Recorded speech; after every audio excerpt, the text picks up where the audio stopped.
So, hello and welcome once again to the Norwich Games Festival, where today we will be talking about, by we I mean just I, got my eye on you, L'arte della pirateria, which is Italian for the art of piracy.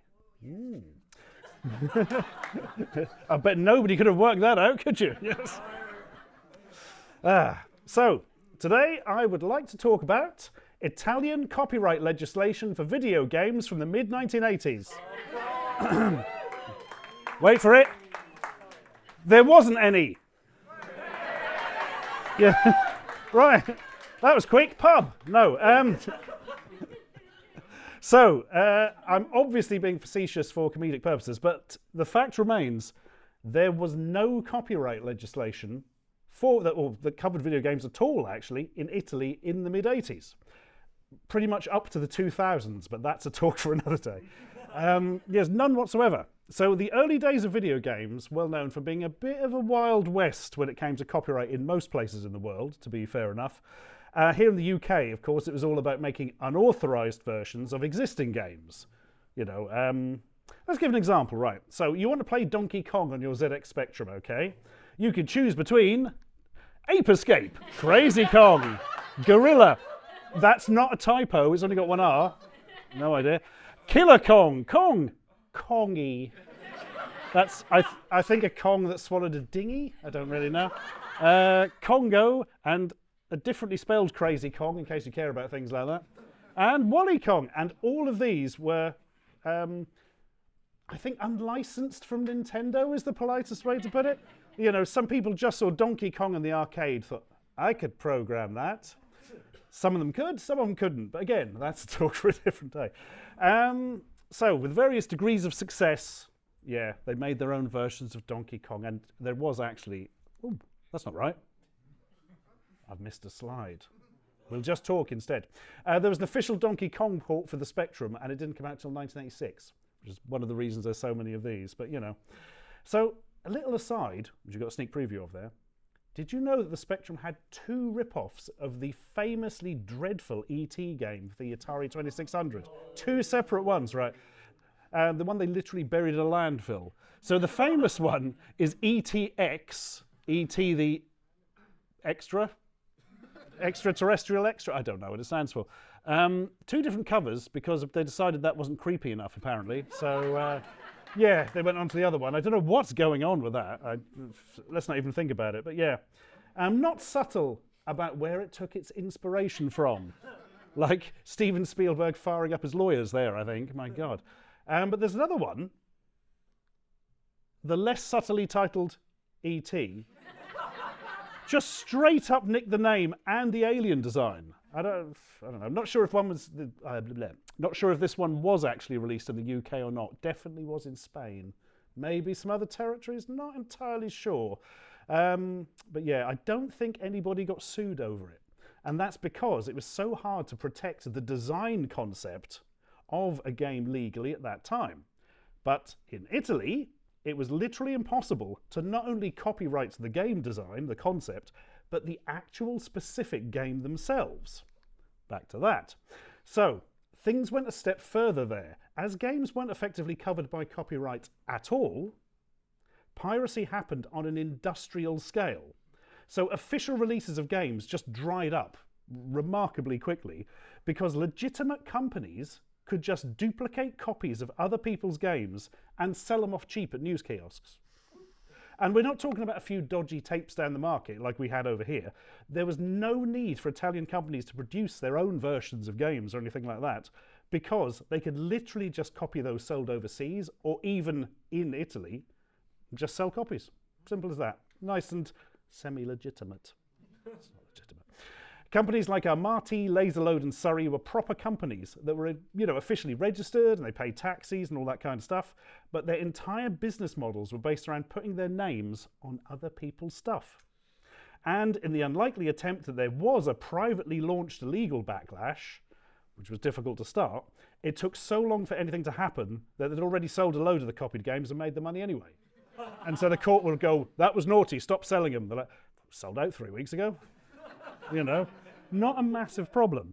So I was dimly aware of all this in a fairly abstract sense until last year when I met a nice fella called Alessandro Pollini, who is a bit of an expert on all this kind of part of history. And he very kindly gave me a dodgy Italian copy of the Commodore 64 game Tarzan. I forgot to bring it, but I can show it here. This is its cover. Oh my God, what? Okay. If you think you can beat this man at arm wrestling, you cannot. So, it's nothing to do with Tarzan, you've probably guessed that one. Yeah, it's quite clearly a painting of Arnold Schwarzenegger that somebody's added a beard to. I mean, there's nothing else to really say about that. So I was amazed by this. I was like, why is the cover so weird? What is going on? And apparently it was just a ploy. The naughty distributors thought they'd make it even harder for people to stop them pirating their games by just hiding them behind different covers. So if the people who made Tarzan wandered into the shop and saw that, they thought, well, that can't be the same thing. I don't know how effective it was, but they did keep doing it. I mean, it wasn't always the case. There are loads of Italian pirate games that do use the original artwork in one form or another. But I am far more interested in stuff like this and this. So, Okay. So, I don't know if you are experts in 80s television, but that ain't Airwolf. The big giveaway is Airwolf very, very rarely ran full pelt into the ground. It's a short episode. That's about to crash. It's exactly that. I think the idea was it was supposed to be rotated the other way, but if you did that, the text would be right. Let's not think too much about it. Oh yes, the Mr. Yeah. They're having a race to see who can crash into the ground the quickest. Yeah. And the winner is nobody. Oh dear. Anyway, so, this is obviously just something they've taken from like a book or something, just a photo of a helicopter. It's a helicopter and an Airwolf, it's all the same, good enough.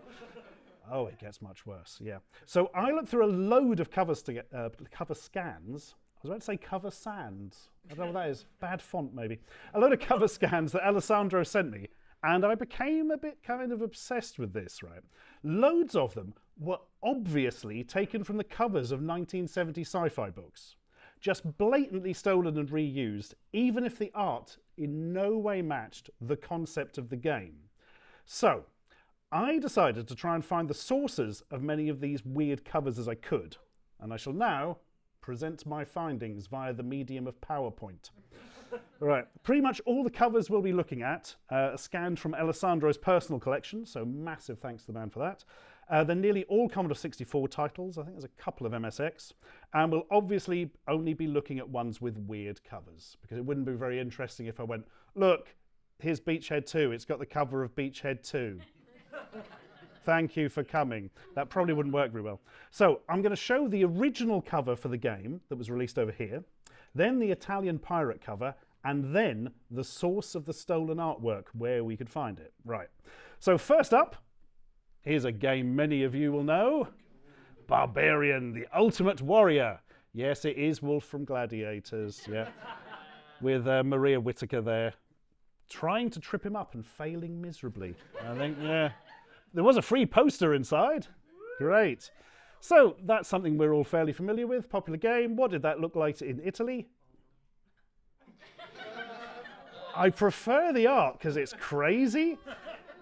It's not particularly relevant really to the game, because there wasn't a spiky-headed man and there wasn't a giant disembodied Valkyrie head that I remember in the background, but you get the idea. Interesting that they added an S onto the name. It went from barbarian to barbarians. So this is something that comes up quite a lot, the inexplicable adding of an S, but we'll see more of that as we go.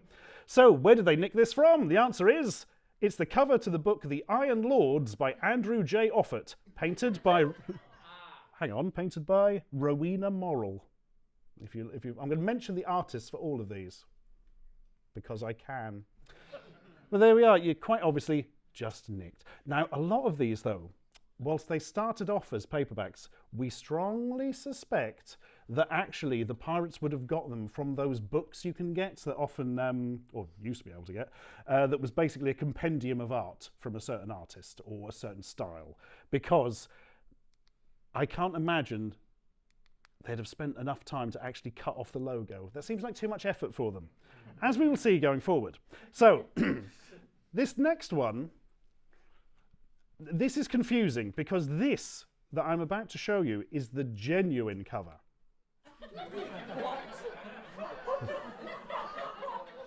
Yeah.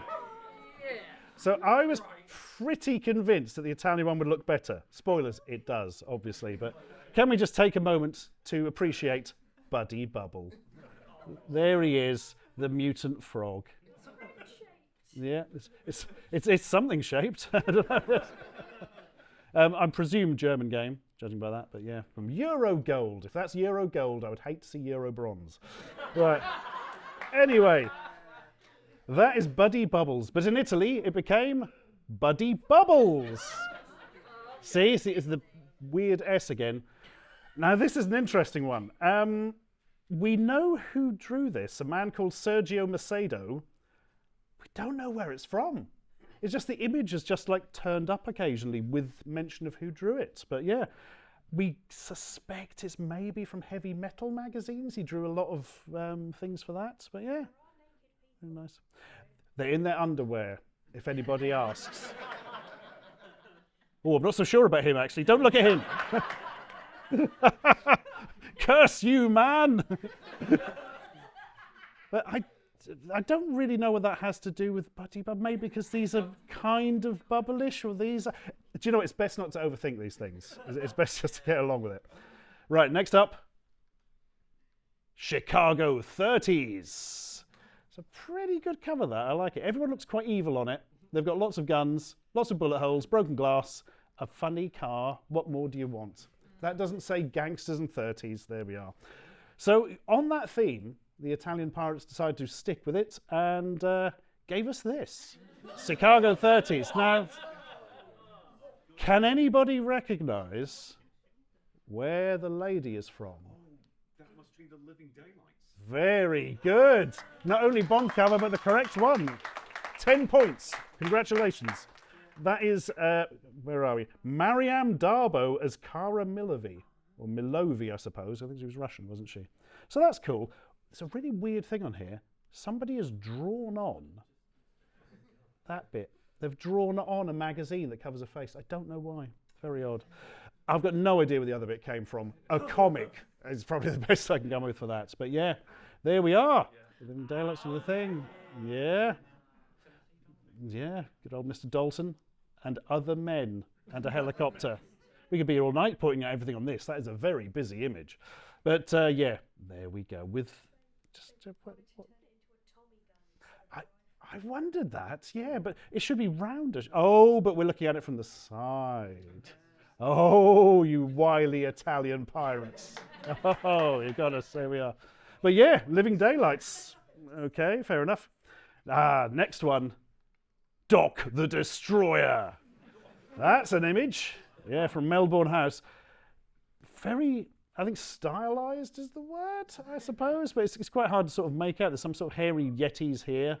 There's an angry man with a scimitar. That's an arm. You get the idea. You get the idea. But I honestly much prefer the art of the Italian version. I can't tell if he's yodeling or shouting. Could be a war cry. But that man's moustache. That's worth the price of admission alone, isn't it? It really is.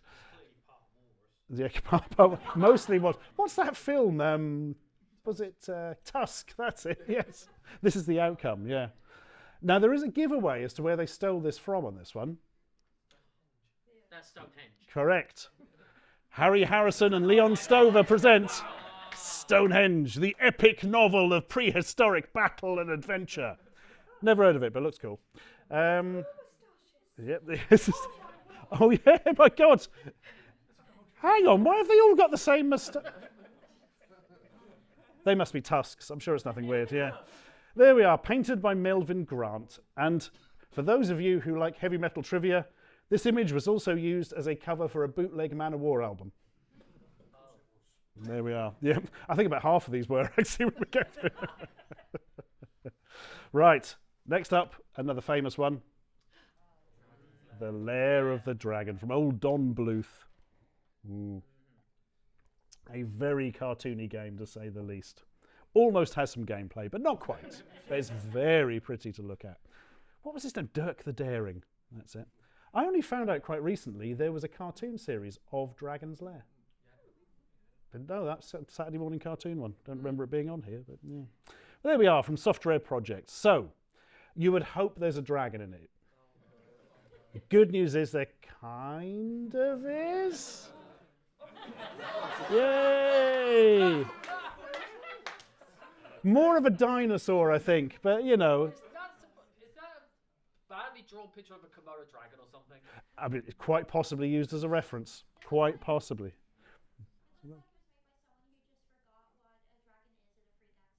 They'd never seen a dragon, but had one explained to them by a small child. Yes. It has teeth and it is yellow. Yeah. Yeah, the pterodactyls here do make me think a little bit more dinosaur than dragon, maybe. Also, looks like it's outside and therefore not in a lair. But, you know, we'll let them off. I do just love the way Amati put their logo 3 times and everything. Amati, Amati, Amati! Calm down, we know. So where is this one from? The answer is Orn by Piers Anthony. It's one of them on a beach and a woman dressed oddly next to an emu. Either that was Rod Halder's day off. I don't know. But it has some of the nicest, I think, most extreme blurb I've ever seen. Orn is a masterwork of the imagination and a tribute to the creative genius of Piers Anthony. That must be nice to have that written about you, mustn't it? My God, somebody liked this book. Deary me, not just Italian pirates. Right, next up, one many of you may have had back in the day. Fist 2. This time it's Fistia. No, this is the sequel to Way of the Exploding Fist. The legend continues by a man kicking over a pot. I never understood this image, because like you've got these guys fighting up here, he's just smacked somebody through a balcony, it's just kicking a pot. Why did you get front and centre? And what's wrong with his face? He's got like, I've never understood it. Is it face paint? A mask? I don't know. Could be. Do you know what I think it is? I think the pot hit him really hard in the nose and it's all bruising. And he's taking his revenge on it. Yep. So, this little trivia, also used for the MSX version of International Karate by the Pirates, is this image. Pretending Bruce Lee's in it. It's been fair with an 8-bit game. You couldn't tell anyway, could you? But, you know. This is an odd one because this image, painted by a man called Philip Castle in 1976, just seems to be a bit of artwork that appeared in books and that, but there are loads of weird variants of it by different artists. Like, there's somebody who seems to have copied it and just altered the face slightly, and I don't know why this has spawned so many imitations, but yeah, there you are. That is the full thing. I can imagine anybody who's typesetting books looking at that going, oh, great. Really tall vertical one that won't fit on any page, thanks, but it is a cool image. Turbo Games. Oh, Fist 2. Yeah. Don't ask what Fist 3 is. You don't want to know. Right. Anyway, one of my favourites next. So, there was a little film that came out in the 80s, sort of disappeared without much fuss, called Ghostbusters, which has spawned a billion things since. Movies, TV shows, hats, you name it, they exist. I remember playing this game for far too long. It's not very good, but it was Ghostbusters. And Ghostbusters was kind of everything around 1985, you know. So, we're going to see some interesting fantasy art here, aren't we? We're going to see a nice, I don't know, phantom or something. A ghoulie bedazzled spaceship.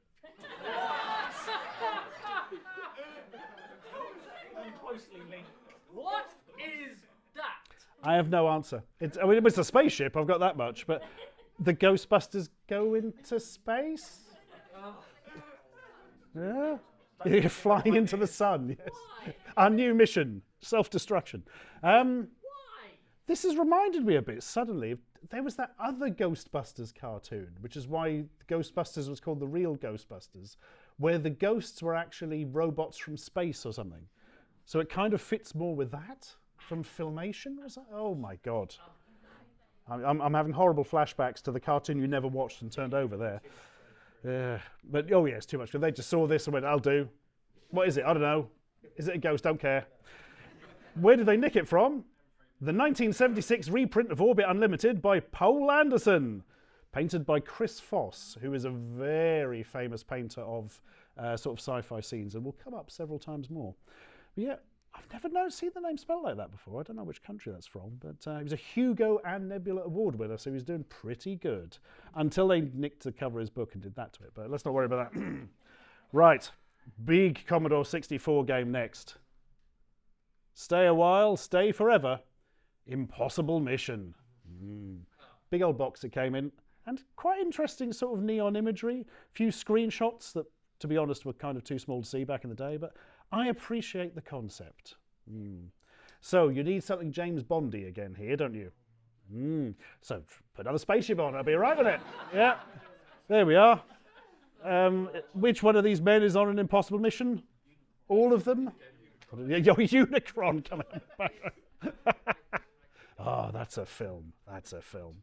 So this is actually the cover to the book The Machine in Shaft 10 and Other Stories by M. John Harrison, and again painted by Chris Foss. 2 in a row for Mr. Foss there, but they've clearly taken this from some sort of art book though, because look, they've got more detail than was actually on the cover. So if you were a fan of art, you had to buy both the paperback and the Italian pirate game and then piece them together.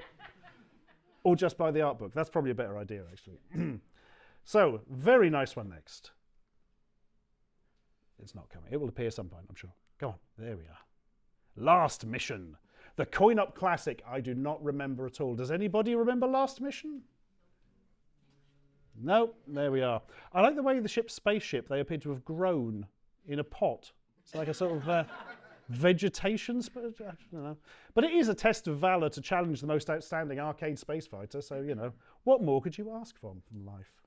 Now, this has got to be an easy one, right? Because it's got a spaceship on it, so it's going to be relevant at least, yeah. And there we are! But they've done the thing again. Kind of changes the meaning. Last mission, this is the last time we're going out. Last missions could be a load more down the line. You don't know what you're getting when you pay a disturbingly low amount of lira at a news kiosk for an incredibly pirated game. That is taken from, where are we? The Game Players of Titan by Philip K. Dick, painted by Bob Lazelle. Again, probably taken from a later source because, see, there's no background there, but they've got the background.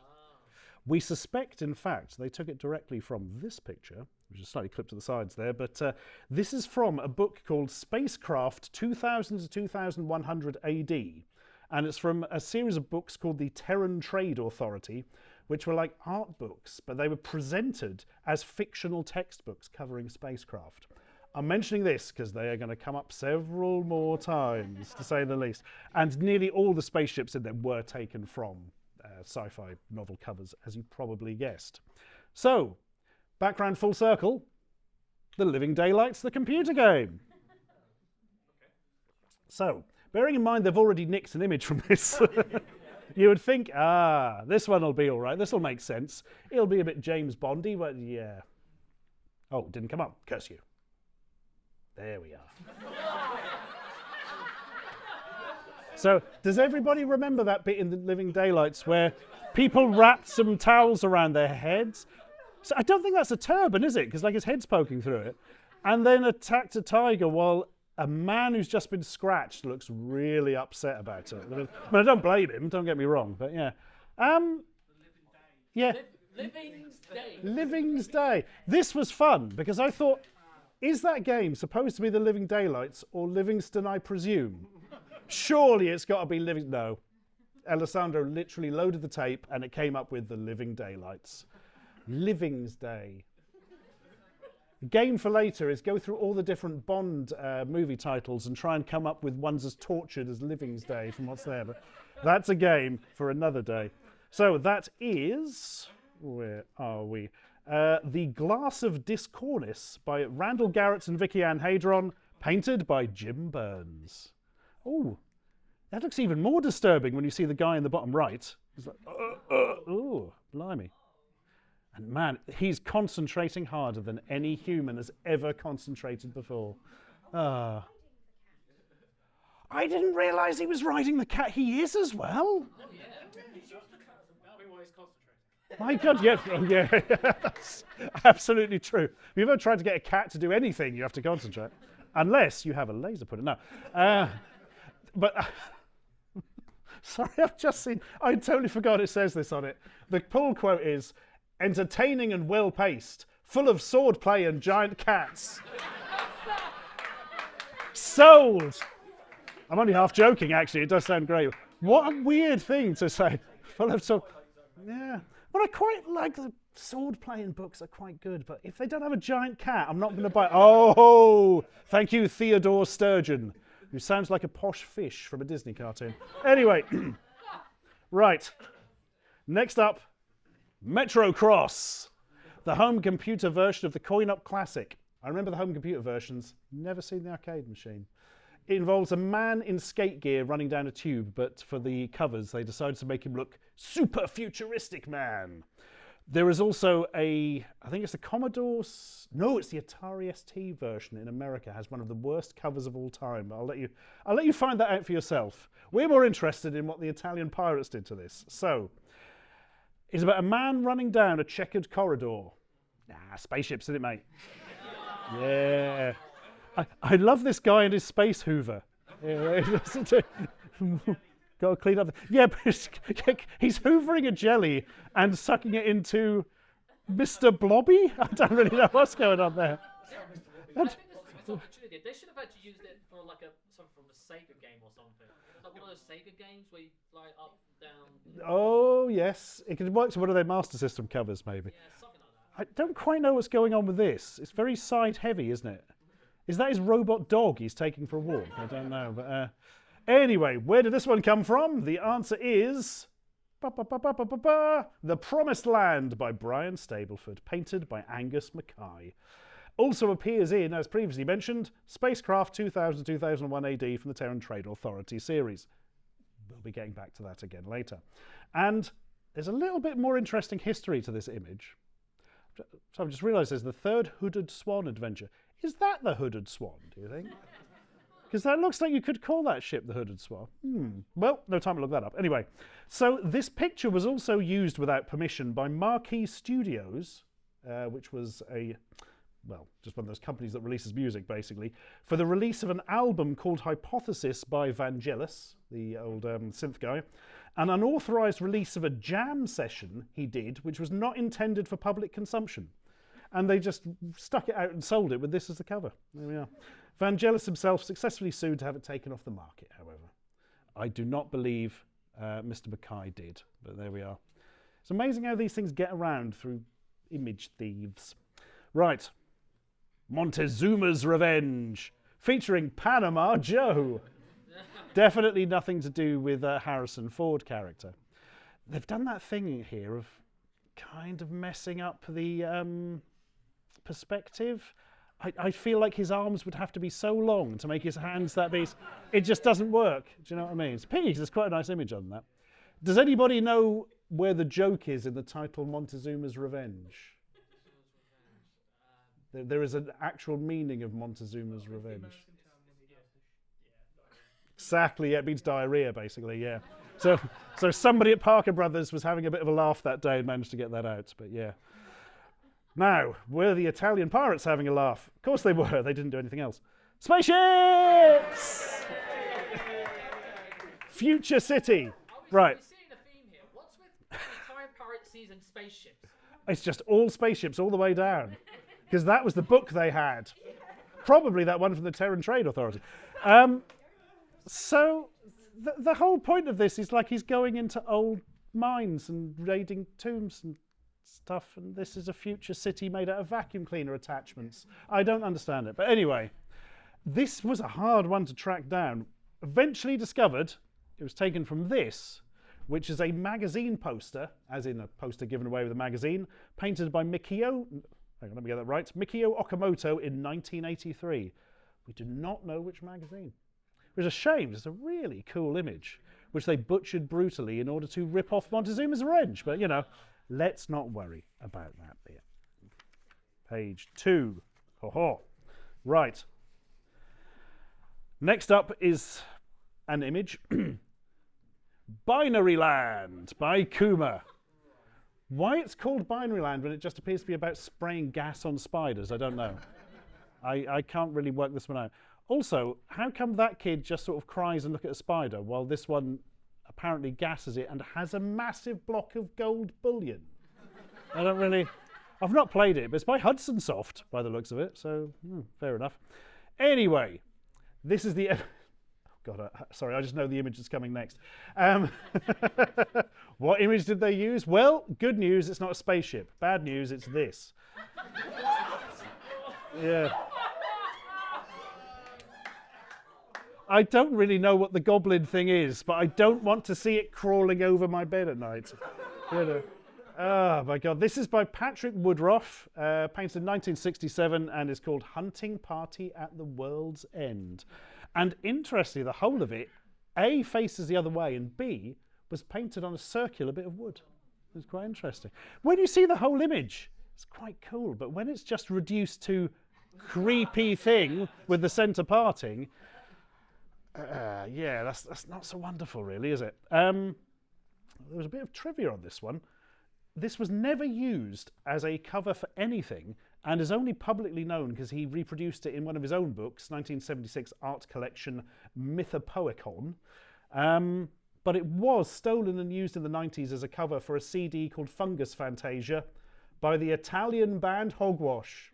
So that's 2 Italian pirate uses of this. I mean, maybe they licensed it. I'm living in a fantasy world.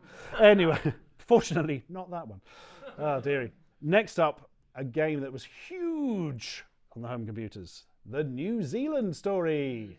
Tiki the Kiwi, Robot Cat, that, them, all your favourites. Yeah, arcade game conversion.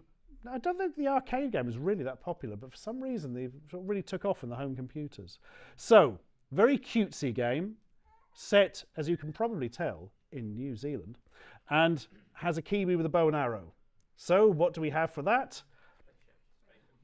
Oh no, if only. If only it was a spaceship. Oh, Arto is correct. So what they thought they'd do is steal parts of 3 different video game covers. Actually, that's a lie, there's 4. What is this thing? That is a monstrosity that Correct. no one wants to dare see with a Correct. 10-foot pole. Correct. Also, I think it's I think it's the only thing that can kill the goblin from the last one, actually. But, yeah. So it's humongous bird. It's actually the size of a small house. Yeah. So the new. Oh. Allow me to explain in hideous detail. So, the New Zealand Story, which maybe next door to New Zealand, I don't know. Maybe they ran out of A's, I've got no idea. So, this is what we've worked out.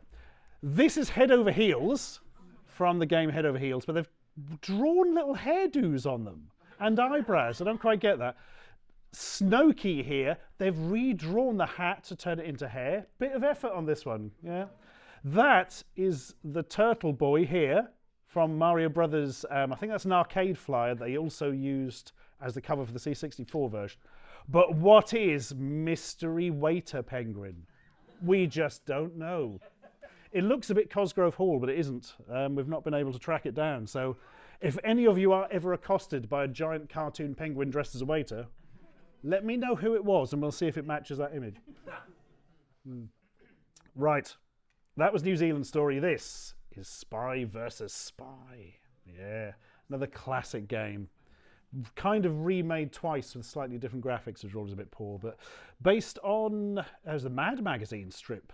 And pretty interesting game. You just wander around a place setting traps to kill the other spy, and then you're both sort of competing to get some secret information, if I remember.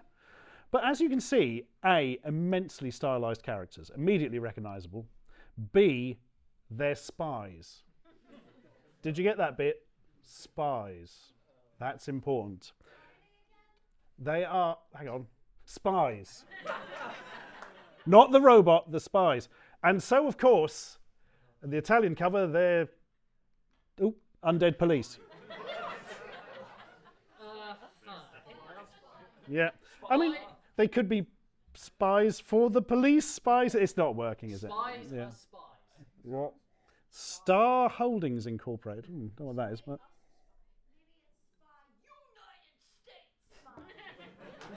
US spy. That's it. You can't spell spy without the S from US. That doesn't work. Right. The most important thing is, it's actually from the cover of Ernest Tidyman's Line of Duty, the author of Shaft. What was the famous one? The hunt was on for a killer cop who'd hired out his services and his gun. I cannot think that hunt would have been pretty easy because he's a skeleton.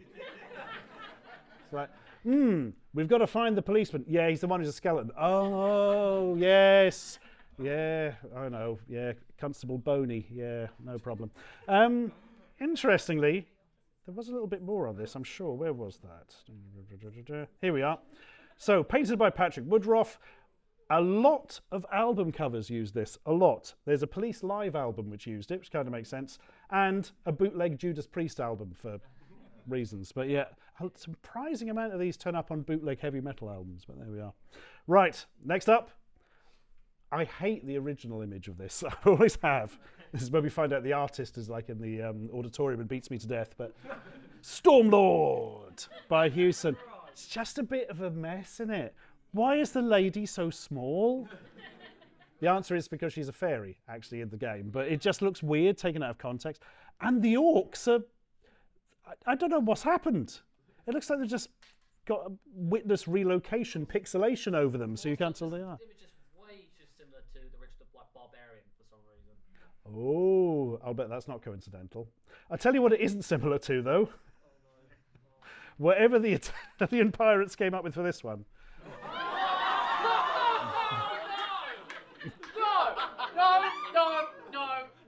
No. What's in his hand? Nobody knows. So, you may be wondering where these images come from, because I'm pretty sure those don't come from the same source. The answer is, I don't know, I don't want to know, and I will pay you not to tell me. I just don't want to know anything else on this one. I am seriously wondering, because they've clearly drawn this hat behind her head, because it was too hard to put it on top. And I think they may have added some lipstick or something. I don't know what's going on with that. Is this original art? Is this the first original one? Probably not. I don't know.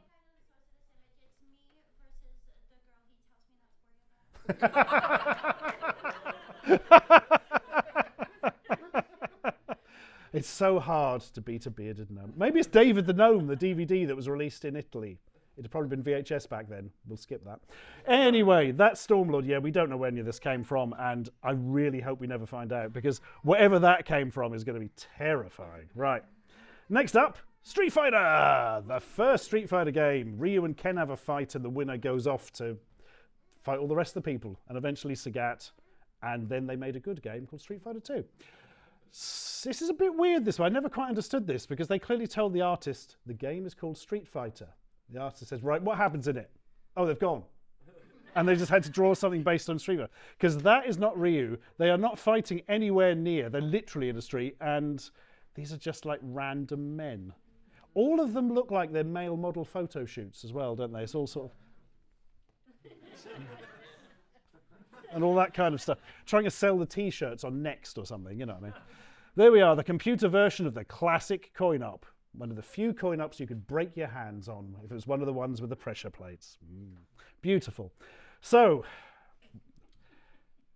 I'm just going to go into it. This is still Street Fighter. Look, there's Ryu, everyone, wearing his metal helmet. The only thing that comes close to that was basically Street Fighter 2010? Yes, with Ken. Yes, yeah. Cyber Ken from the future.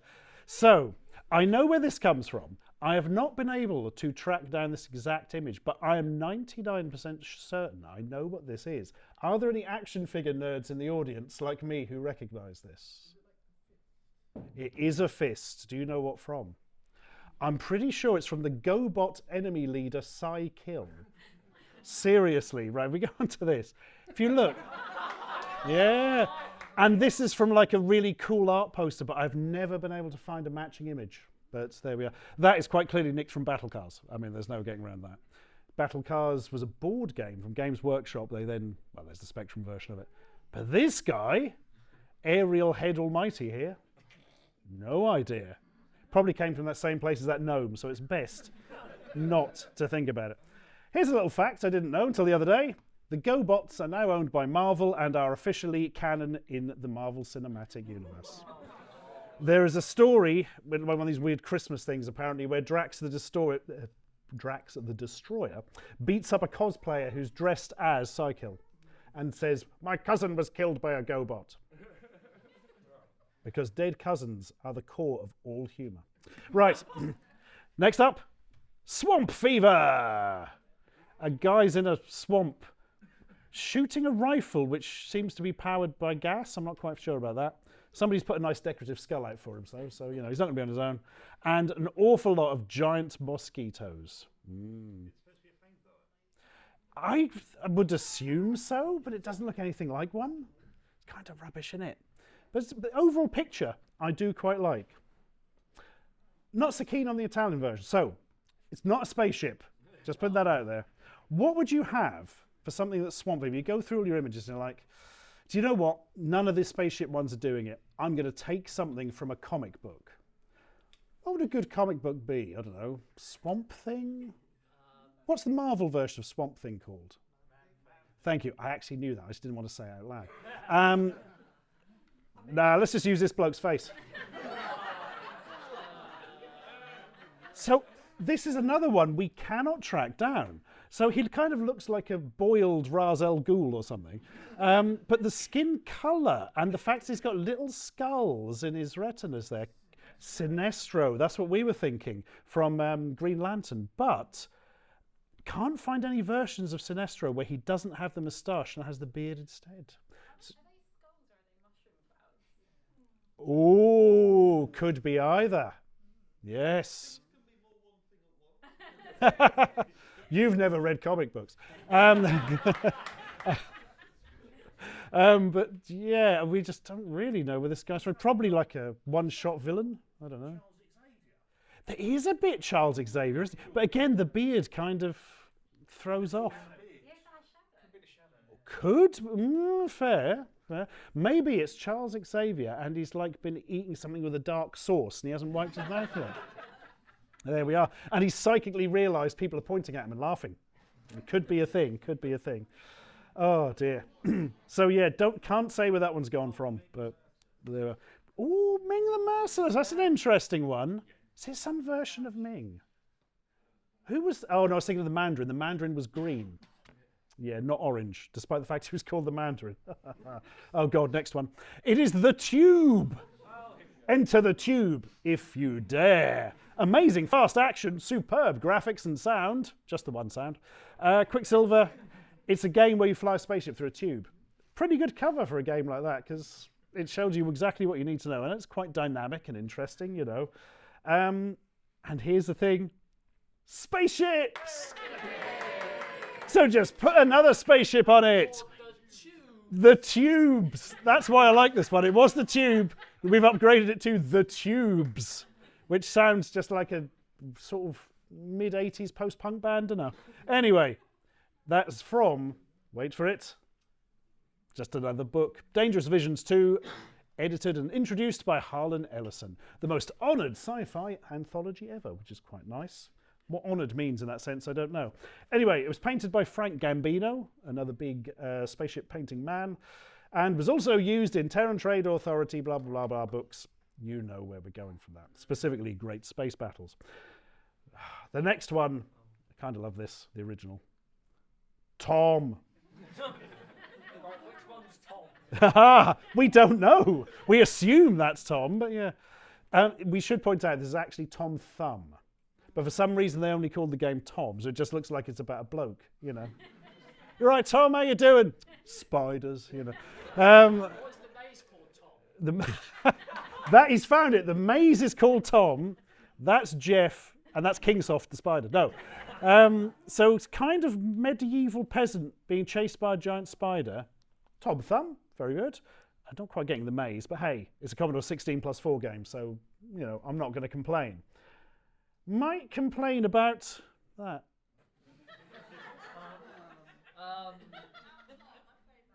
What? Yeah. Oh, Tom! Yes. It's just mostly nothing with a weird city pyramid on a big mountain. It could be top of mountain. Yeah. Top. Oh! 10 points. Well done. Top of Mountain by Turbo Games. Yeah. Ah. I'm now trying to work out what top of mountain would be in Italian, and I don't speak any Italian, so I'm going to stop doing that. This is an interesting one because out of all of these, it's the only one that comes from a back cover of Arthur C. Clarke's The Fountains of Paradise. There it is over there. At times, almost unbearably exciting. It's going to put you off reading it, isn't it? You know. Oh, bless. I love this bit. I wish they'd use that for something. That's amazing. And to be fair, it's probably more relevant to Tom than that. Let's not overthink this. Or in fact, think about it at all, because it's not going to help. Right. The next one is not a direct... That's not true. It is a direct pirate, but a direct pirate of 4 different games. Piracy compilation time. So there's no original cover, but we have got Fight! Amati! Featuring Kung Fu Master, not great in the C64. Where the Exploding Fist, pretty good. Ghosts and Goblins, nice. Falcon Patrol 2, I haven't played it. But he's an angry orc. He's got 2 swords. There are no orcs in Kung Fu Master, Way of the Exploding Fist, or Ghosts and Goblins, to my knowledge. Ghosts and Goblins would be the closest, unless in Falcon Patrol 2, one of the aircraft is piloted by him, but seems unlikely. This is from Transit to Scorpio by Alan Burt Akers, painted by Chris Achilleos. And for some reason I've noted down that there is no such person as Alan Burt Akers, and it is in fact a pseudonym of Kenneth Bulmer. Why I wrote that down, something about the art, I don't know. But there we are. You can't fool us, Bulmer. We know where you are. This is quite nice, isn't it? Imagine how long that took to draw. At least 3 minutes. Maybe several weeks. I don't know. I've never drawn anything. Right. Next, another compilation. Super Compilation Turbo. So, we got a nice bit of art. How can we butcher it in the most stupid way possible? Well done. It is by, I think it's Chris Foss again, actually. Let me check that before I start. Yes, Chris Foss. Concept art for Jodorowsky's Dune. Yeah, absolutely true, yeah. Featuring Q-Bert, Moon Shuttle, Jumpman Jr., Astro Sea, and Burger Time. Which all makes perfect sense for that. I mean, Moon Shuttle, maybe? I don't know. Interestingly, Paul Atreides, in very early versions of Frank Herbert's Dune, was called Jumpman Jr. And Leto Atreides was called Jumpman, so, you know, it makes sense. That may not be true. Here's the original art, which is much more like it. Oh, look at that, leaking all its water in space? I don't know. I really like the pared back skull and crossbones design. It's the future. We haven't got time for eye sockets. God's sake. We're all busy all the time. Right, back to single games with my, not quite my favourite, but it's close. Ninja Master. It was not £199, it was £1.99. But for a period, we just didn't believe in decimal points. Ninja Master is a weird game because it's actually more like one of those Winter Olympics or Summer Games things, but they're 4 ninja-themed events. At no stage do you fight Conan, tragically. Instead, you just like shoot cans with blow darts. That's literally something that happens. I didn't realise how prosaic and dull that sounded until I said it out loud. And it plays, that bit of the game plays like a really old mobile game. You just press space at the right time. It's not a very interesting game, Ninja Master. It looks a lot more interesting on the Italian cover. The only one with genuine felt tip. Oh, yeah. So I get the ninja clip art. That makes perfect sense. But why Johnny Alpha, the Strontium dog, is, or a Strontium dog, it was like a job title, wasn't it? Is there? I've got no answer. Just like, it's a bit black and white, isn't it? Do you know what I always think as an artist? I've used up all my red felt tip. There's only one thing I can do to make it more exciting. Put the Strontium dog on it. And indeed they did, from 2000 AD comic. I think specifically taken from Strontium Dog and the Death Gauntlet for the Commodore 64. But that is a really popular image. Like, if you see a lot of Strontium Dog stuff, it uses that as sort of the poster image of Mr. Alpha. The dead giveaways are the fact that the laser gets cut off from the... Oh, that's a good point, yeah. Yeah. Also, just realised, were they trying to copy that red background? Oh, I didn't think of that. I think someone hired Chris Chan to do the It took him 3 years.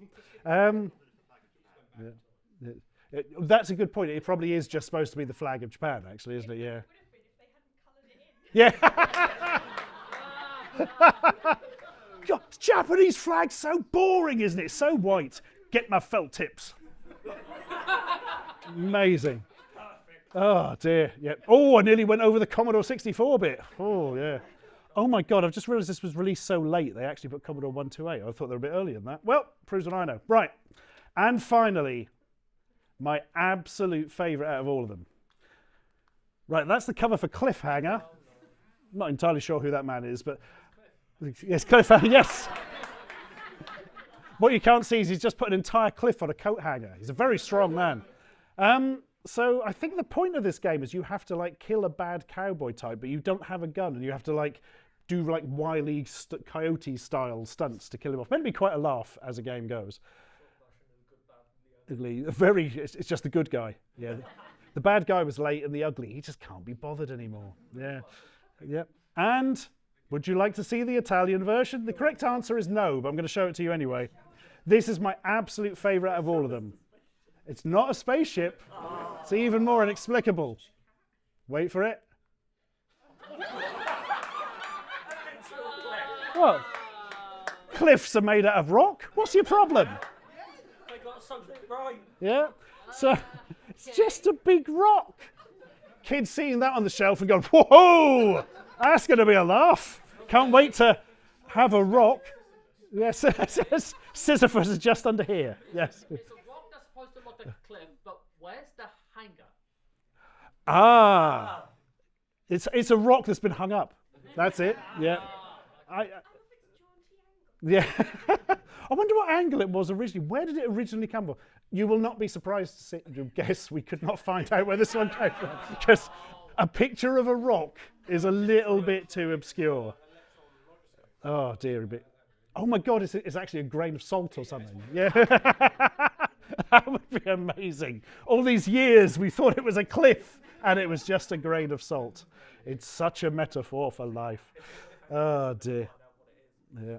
We may never know, but the important thing is we'll never care. Anyway, that's your lot. That was an amazing time in Italian history. And there is one thing, hang on, one thing you must do. You must look these up online, because there is a website that collates them all, and it's a really good way to spend an evening, just going through all these covers and going, Spaceship. Oh, I like that spaceship. Yeah. Manic Miner's a spaceship now. Yeah, good. Yeah, there's a lot of that kind of stuff. You know, at the end of the day, the one things the Italian pirates have definitely missed out of opportunity is two things: Star Wars and Star Trek. Because they're trying not to get sued. Yeah, that's exactly it. Yeah, yeah. We've got a couple of minutes. I'm just going to show you this weird thing I found the other day that I've stuck on the end of the spreadsheet for virtually no reason. There's always a good intro, that. There's a streamer called Ed Trotz, and he discovered the other day on an episode of Wheel of Fortune the weirdest prize I've ever seen, video game related. So, there is the prize. Right? The description the lady there says is, our lucky winner could be the proud owner of this unique custom-built arcade game, and will even supply you with your first game for free. Now, because I'm a massive nerd, I worked out what it is, and I'll bet some of you have as well. What's your guess from anyone? No, that's not a bad guess, though. No. Let me show you the machine closer up. It's a bit of acrylic with a joystick sticking out of it. It was these that kind of gave it away. So it's made by a company called Jessup. No, it isn't. They're the company that made the flight case. This is an entirely custom thing. It's a super gun. not the things the Iraqis had. This is a device for plugging in a jammer board out of an arcade machine to play it on a television. And these didn't exist officially by any stretch, so it's such a weird thing for Wheel of Fortune to have. And they say, unique custom-built arcade game. They are not joking. They also say, we'll even supply you with your first game free. You would have to, because jammer boards were not cheap in the days of the arcades. You aren't taking this home and buying 5 different games for the kids. The next question was, what is this on here? What is this game that they've really badly comped onto it in post? Ah, there we are. Now I recognise it. It's the Blur game, yeah. So I didn't recognise this, and I was looking at this. Does that say air? They're 2 aircraft, yeah, aeroplane. Somebody, they weren't Italian pirates, it was fine. Somebody on our Discord worked it out. Typhoon, that's a helicopter. Like you wouldn't know, would you? Good stuff. That is the anglicised version of Ajax, which was a Japanese shoot 'em up. But yeah, there we go. We got to the bottom of it. So it was a super gun for playing arcade games, and it doesn't even give you a second joystick port for playing with your friends. Perhaps maybe they actually did put in the Konami code for that. I can't. It just seems so odd to me. Where did they get it from? Were they just down the pub and somebody went, "Oh, you make Wheel of Fortune, right? I make quite legally dubious and quite possibly fire hazardous electronics. Would you like one as a prize?" Certainly, but yeah, there we are. The time they gave away a super gun and a copy of Typhoon, and that's actually the end now. Yeah. Oh. And we disconnect. Oh, well, thank you. Thank you all very much for coming. I look forward to seeing you next year when hopefully you'll all have your own personal collections of Italian pirate games.